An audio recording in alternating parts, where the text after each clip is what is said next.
युग अभिमन्यु के सवाल का जवाब देते हुए कहता है, ऑर्गेनिक खेती का स्टार्टअप। अभिमन्यु अपना मुंह फाड़ते हुए कहता है, क्या कहा? खेती? खेती नहीं, ऑर्गेनिक खेती। दोनों में अंतर है।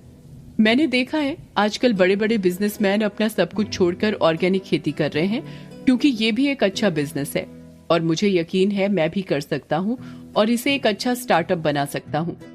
हाँ, ये सब पता है मुझे, पर तू ये बता, तुझे खेती करनी आती भी है?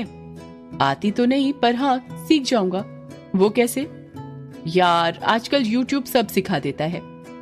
लाइव सेशन भी होते हैं और वैसे भी इंटरनेट सिर्फ व्हाट्सएप, इंस्टाग्राम, फेसबुक यूज करने के लिए नहीं है, समझा? चल ये भी ठीक है, पर तू खेती करेगा कहाँ?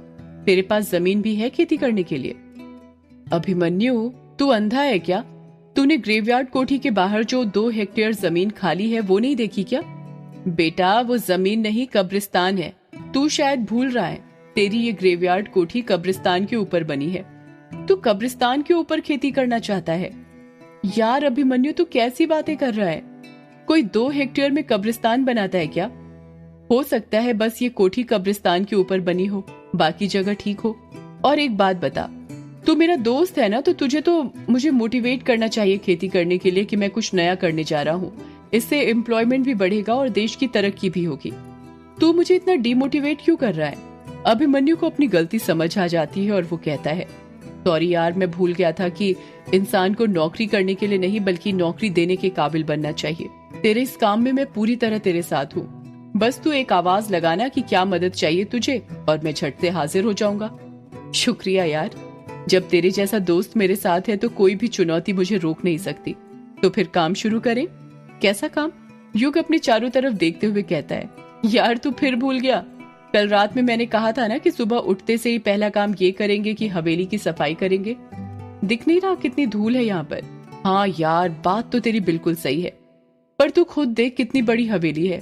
अगर हम दोनों 2 दिनों तक भी लगातार सफाई करते रहे तब भी पूरी धूल साफ नहीं होने वाली। तो फिर क्या करें? तू चाहता है ऐसे ही धूल रहने दे, सफाई ना करें? अरे, मेरे कहने का मतलब ये नहीं था। तो फिर क्या मतलब था तेरा? मेरा मतलब था किसी को मदद के लिए बुला लेते हैं। 2-3 लोग रहेंगे तो जल्दी हो जाएगी सफाई। किसको बुलाएंगे? कौन आना चाहेगा ग्रेवयार्ड कोठी में? यार तू भूल रहा है, अपने पुराने यार अभी भी इसी गांव में है। मैं उसे फोन करता हूँ। उसे किसे? कछुए को यार। युग कुछ याद करते हुए कहता है, ये तू वही कछुए की बात तो नहीं कर रहा जिसका असली नाम कछेंदर था और वो सब काम धीरे धीरे करता था, इसीलिए हमने उसका नाम कछुआ रख दिया था?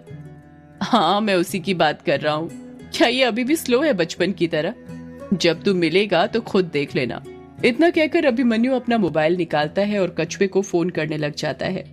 अभिमन्यु फोन पर बात करते हुए कहता है, हाँ कछुए, कहाँ पर है तू? फोन के अंदर से कछुए की आवाज आती है, वो अभिमन्यु, मैं किश्नोई नदी पर हूँ। तू सुबह सुबह किश्नोई नदी पर क्या कर रहा है? तेरे घर में शौचालय नहीं बनाया क्या जो सुबह सुबह हल्का होने नदी पर चला गया? यार अभिमन्यु देख, अभी ना मैं तेरे साथ मजाक करने के मूड में बिल्कुल नहीं हूँ। यार तेरा दिमाग सुबह सुबह इतना गर्म क्यों है? क्या हुआ? यार यहाँ पर किश्नोई नदी में एक बहुत बड़ा कांड हो गया है। क्या कहा? किश्नोई नदी में कांड हो गया? पर क्या? यार तू खुद आकर देख ले, मेरी तो खुद समझ में नहीं आ रहा कि ये सब कैसे हो गया। इतना कहकर दूसरे साइड से फोन कट हो जाता है। अभिमन्यु बात करते हुए कहता है, हेलो? अरे हेलो, क्या हुआ ये तो बता दे। जैसे ही फोन कट होता है युग अभिमन्यु से पूछता है, क्या हुआ, तेरे चेहरे पर 12 क्यों बजे हैं? यार किश्नोई नदी पर एक कांड हो गया है। कांड हो गया है? पर क्या? पता नहीं यार, पर मुझे डर लग रहा है। डर लग रहा है? पर क्यों? क्योंकि यार कल रात अपन दोनों ही किश्नोई नदी पर थे। कहीं हम दोनों के जाने के बाद यक्षिणी ने किसी को अपना शिकार तो नहीं बना लिया? युग अभिमन्यु पर चिढ़ते हुए कहता है, यार अभिमन्यु तू फिर शुरू हो गया। तेरी कहानी यक्षिणी पर ही शुरू और यक्षिणी पर ही खत्म क्यों होती है? ये भी तो हो सकता है कि नदी पर कुछ और हुआ हो। यार युग, तो फिर तू ही बता वहाँ पर क्या हुआ होगा। वो तो अब वहीं पर जाकर पता चलेगा। चल फिर। युग और अभिमन्यु किश्नोई नदी जाने के लिए निकलने लगते हैं। वो दोनों ग्रेवयार्ड कोठी के दरवाजे तक ही पहुंचे थे कि तभी अभिमन्यु की नजर दरवाजे के बगल में रखी 2 काली छतरी पर पड़ती है। अभिमन्यु युग से कहता है, एक काम कर युग, ये छतरी भी रख ले। छतरी? पर क्यों? मैंने खिड़की से बाहर देखा था, मौसम खुला हुआ है, मुझे नहीं लगता कि बारिश होगी। यार मैंने जितना कहा तू बस अभी उतना ही कर। कोई सवाल मत कर, समझा? हाँ ठीक है। अभिमन्यु के कहने पर युग छतरी पकड़ लेता है और वो दोनों किश्नोई नदी जाने के लिए निकल जाते हैं। जब वो दोनों किश्नोई नदी पर पहुंचते हैं तो देखते हैं कि नदी पर बहुत सारी भीड़ जमा थी। ऐसा लग रहा था कि सारे गांव के लोग वहीं पर इकट्ठे हो गए थे। भीड़ में अभिमन्यु कछुए को ढूंढने लग जाता है। अभिमन्यु अपना सिर खुजाते हुए कहता है, यार इतनी भीड़ में कछुए को कैसे ढूंढूं? एक तो उसकी छोटी सी हाइट, ऊपर से दुबला पतला, पता नहीं कहाँ पर फंसकर बैठा होगा इस भीड़ में। युग भी अपना सिर खुजाते हुए कहता है, तू ये सोच रहा है कि कछुए को कैसे ढूंढे और मैं ये सोच रहा हूँ कि यहाँ पर इतनी सारी भीड़ आखिर जमा क्यों हुई है। जितना मुझे लगता है गांव के मेले में भी इतनी सारी भीड़ जमा नहीं होती होगी। हाँ सही कहा, मैं भी जब से गांव में आया हूँ पहली बार इतने लोगों को एक साथ देख रहा हूँ। मेरी समझ में नहीं आ रहा कि यहाँ पर हो क्या रहा है। चल थोड़ा पास चलकर देखते हैं कि हुआ क्या है, शायद कुछ पता चल जाए। युग और अभिमन्यु भीड़ के अंदर घुसने लग जाते हैं। वो दोनों अभी 1-2 कदम चले ही थे कि उन्हें कछुआ दिख जाता है। अभिमन्यु युग से कहता है, यार वो देख कछुआ। कहाँ पर यार? अभिमन्यु अपने राइट हैंड से सामने की ओर इशारा करते हुए कहता है, अरे वो देखना सामने। कहाँ यार, मुझे तो नहीं दिख रहा, तुझे कहाँ दिख गया? अभिमन्यु कछुए को आवाज लगाते हुए कहता है, कछुए, ओ कछुए। अभिमन्यु से करीब 20-25 कदम दूर पर ही एक दुबला पतला लड़का खड़ा हुआ था जो काली बनियान पहना हुआ था, रंग काला, छोटे छोटे बाल। वो लड़का अभिमन्यु को देख लेता है और धीरे धीरे कहता है, अरे अभिमन्यु तू आ गया? अभिमन्यु कछुए को बुलाते हुए कहता है, हाँ आ गया, जरा यहाँ पर तो आ। कछुआ धीरे धीरे भीड़ को हटाते हुए अभिमन्यु के पास जाने लगता है। कछुआ इतना धीरे चल रहा था कि उसको देखकर ऐसा लग रहा था कि वो करीब आधे घंटे में अभिमन्यु के पास पहुंचेगा। युग अपने सिर पर हाथ रखते हुए कहता है, यार ये तो अभी तक बचपन की तरह स्लो ही है। एक काम करते हैं, हम ही चलते हैं इसके पास, वरना ये तो कल तक यहाँ पर पहुंचेगा। हाँ चल। युग और अभिमन्यु कछुए के पास चले जाते हैं। कछुआ युग को घूरते हुए कहता है, ये किसे ले आया अपने साथ? ये कौन है? कछुए के सवाल का युग कुछ जवाब देता उसके पहले ही अभिमन्यु बोलता है, अरे इसको नहीं पहचाना? ये अपना युग है, अपने बचपन का दोस्त। भूल गया? यही तो तुझे टीचर से मार खाने से बचाता था। कछुआ कुछ याद करते हुए कहता है, अच्छा ये युग है, ये कब आया? अभिमन्यु कछुए की बात को काटते हुए कहता है, ये सब मैं बाद में बताता हूँ तुझे, पहले मुझे तू ये बता यहाँ पर क्या हुआ है, इतनी सारी भीड़ क्यों जमा है? कछुआ अभिमन्यु का हाथ पकड़ते हुए कहता है, यार मैं नहीं बता सकता, क्योंकि तुझे पता है मेरा दिल बहुत कमजोर है, तू खुद चलकर देख ले कि क्या हुआ है। कछुआ युग और अभिमन्यु का हाथ पकड़ता है और भीड़ को साइड हटाते हुए उन्हें नदी के किनारे पर ले जाने लगता है। जब वो नदी के किनारे पर पहुंचते हैं तो वहां का नजारा देखकर युग और अभिमन्यु की आंखें फटी की फटी रह जाती हैं। नदी के किनारे पर करीब 30-40 कौवे मरे पड़े थे। युग हैरानी के साथ कहता है, ये क्या, इतने सारे कौवों की मौत कैसे हो गई? अभिमन्यु कौवों को देखकर इतना परेशान हो गया था कि कुछ नहीं बोल पा रहा था। कछुआ मरे हुए कौवों को देखते हुए कहता है, वही तो युग, तुझे पता है कुछ सालों से हमारे गांव में एक भी कौवे नजर नहीं आ रहे थे, और आज दिखे भी तो वो भी इतने सारे, वो भी ऐसी हालत में मरे हुए। उन तीनों के पास कुछ आदमी खड़े हुए थे जो आपस में बातें कर रहे थे। पहला आदमी कहता है, उन्हीं आओ दे छिन, उसने संकेत करे कोच, मृत्यु के खेल शुरू भय कोच। दूसरा आदमी कहता है, तपाई सही हुनु, हुंज उन्हीं आओ दे छिन, ये मृत्यु के पहलो चिन्ह हुनु छुन। युग हैरानी के साथ कहता है, ये लोग आपस में क्या बात कर रहे हैं? अभिमन्यु युग के सवाल का जवाब देते हुए कहता है, ये लोग आपस में नेपाली में बात कर रहे हैं। तुझे तो पता है हमारे मेघालय में नेपाली, बंगाली, खासी, असमिया, सिलेहटी, बोडो, बियाट, ट्रार और हजोंग भाषाएं बोली जाती हैं। युग अभिमन्यु पर चिढ़ते हुए कहता है, यार मैंने तुझसे मेघालय की भाषा का इतिहास नहीं पूछा, मैं ये जानना चाहता हूँ कि ये आदमी आपस में क्या बातें कर रहे हैं। तुझे पता है ना मुझे नेपाली नहीं आती। हाँ बता रहा हूँ, चिढ़ क्यों रहा है? ये लोग आपस में बातें कर रहे हैं कि वो आने वाली है, उसने संकेत दे दिया है, मौत का खेल शुरू हो गया है, ये मौत का पहला संकेत है। युग हैरानी के साथ कहता है, ये लोग किसकी बातें कर रहे हैं? कौन आने वाली है और उसने क्या संकेत दिया है? कछुआ धीरे से कहता है, यक्षिणी, युग यक्षिणी आने वाली है, ये उसी ने मौत का संकेत दिया है।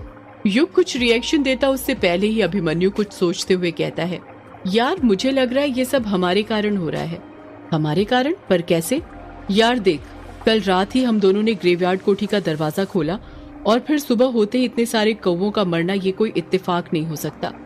आज से पहले कभी ऐसा नहीं हुआ। कछुआ अपना मुंह फाड़ते हुए कहता है। क्या कहा? तुम दोनों ने ग्रेवयार्ड कोठी का दरवाजा खोला, पर क्यों? तुम्हें पता नहीं है क्या? ग्रेवयार्ड कोठी यक्षिणी का दूसरा ठिकाना है। अब वो किसी को नहीं छोड़ेगी, तब मर्दों को अपना शिकार बनाएगी। युग कछुए को समझाते हुए कहता है। यार कछुए, ऐसा कुछ नहीं है। मैं बताता हूँ ये कौवे कैसे मरे। कल रात ना ये अभिमन्यु अपने साथ एक डिवाइस लाया था, उसमें से आवाजें आ रही थी। हो सकता है कि वही आवाजें वो सह नहीं पाए और उनकी डेथ हो गई। तुझे तो पता ही होगा कि इन पक्षियों पर मोबाइल की वेव का कितना असर पड़ता है। अभिमन्यु कहता है। यार युग, अब तू सारा इल्जाम मेरे इलेक्ट्रोमैग्नेटिक डिवाइस के ऊपर मत लगा, समझा? चल, तेरे लिए मैं मान भी लेता हूँ कि ये कौवे मेरे डिवाइस की आवाज से मरे, पर तू बता, सिर्फ कौवे ही क्यों मरे? और कोई पशु पक्षी भी तो मर सकते थे। जरा गौर से देख, यहाँ पर जितने भी शव हैं सब कौवों के हैं। अभिमन्यु की बात सुनकर युग चुप हो जाता है, क्योंकि उसके पास उसके सवाल का कुछ जवाब नहीं था। अभिमन्यु अपनी बात में जाकर पृथ्वीवासियों के विषय में चित्रगुप्त जी को सूचित करता है। यानी कौवा ही व्यक्ति के जिंदगी में किए गए लेखे जोखे का हिसाब रखता है। परंतु शगुन शास्त्र के अनुसार कौवा मात्र यमलोक में ही नहीं, बल्कि हम इंसानों को भी धरती पर संकेत देकर आने वाले कल की भविष्यवाणी करता है।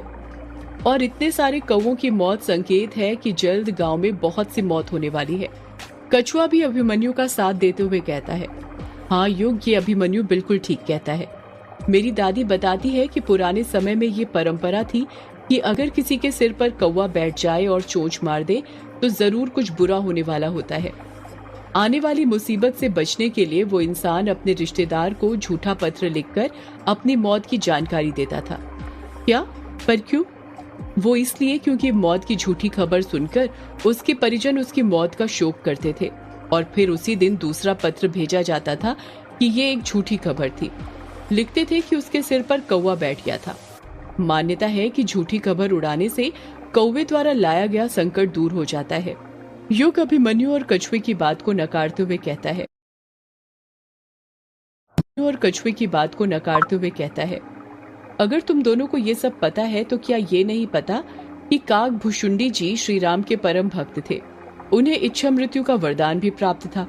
आज के जमाने में कौवों को काकभुशुंडी का ही प्रतिरूप माना जाता है। ये मान्यता है कि यदि कौवा किसी के सिर पर बैठकर चोंच मार दे तो अशुभ होता है, पर यह भी मान्यता है कि कौवा सिर्फ आपके सिर पर बैठे तो परम शुभ होता है। अब तुम दोनों ही बताओ, हम कैसे पता लगाएं कि कौवा हमारे सिर पर सिर्फ बैठा था या उसने चोंच मारी होगी? अभिमन्यु और कछुआ चुप ही रहते हैं। युग अपनी बात को आगे जारी रखते हुए कहता है। देखो यार, अलग अलग धर्मों में अलग अलग मान्यता है। किसी के धर्म में कौवों का दिखना शुभ माना जाता है तो किसी में अशुभ, और किसी धर्म में तो कुछ फर्क ही नहीं पड़ता, क्योंकि वो ये सब चीजें मानते ही नहीं है, और मैं भी नहीं मानता। ये सब सिर्फ अंधविश्वास है और कुछ नहीं, समझे तुम दोनों? कछुआ डरते हुए कहता है। यार तुझे नहीं मानना तो मत मान, पर तुम दोनों ने ठीक नहीं किया ग्रेवयार्ड कोठी का दरवाजा खोलकर।